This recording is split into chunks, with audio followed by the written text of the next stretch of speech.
Ito yung main door. Tapat ng main door, may bathroom na siya. Pagpasok mo agad, sa gilid may bathroom na. Dito, living area. Ito yung living area nila. Laki ng TV. May sofa. Diyan, may itaas. Punta muna tayo sa kitchen. Dining area nila, laki. Ito yung kitchen nila. Yan. Yung design, maganda din. Tsaka yung lutuan, nasa gitna. Itong door na to, papunta sa swimming pool. May dining table din sa labas. Doon, may swimming pool, tsaka parkinganan pag may sasakyan. Akyat tayo sa taas. Yan, akyat. Hindi ko na videohan yung pagpasok ba. Pero okay lang. Ito, nasa taas na tayo. Ito yung first room. Huwag kayong magtaka na pa dyan magulo. Kasi hindi pa nalinisan. Ito yung bathroom nila. Oh. Ito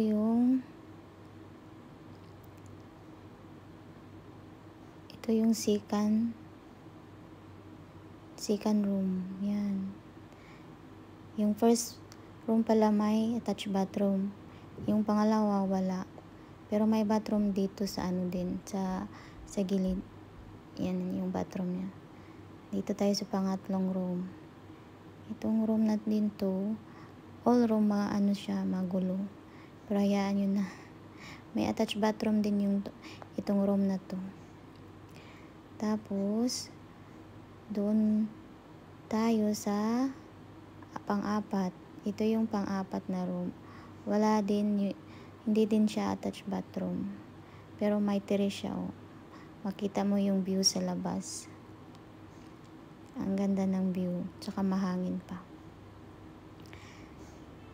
Yan. Labas tayo. Ito yung closet nila.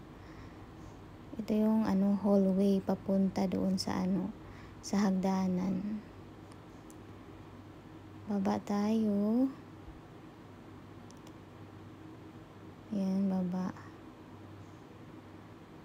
Ito yung labas niya sa bahay. Na siya. Di ko na complete video kasi mainit ba, sobrang init. Tapos may dalang-dala ako na bata. Yan. Ito yung kabuuan ng bahay. Siya takbo-takbo. Ito. Din siya, maganda yung niya. Yung pagka-design niya. Yung gate niya, yan yung gate niya papasok. Ito may din. Yan. Yan siya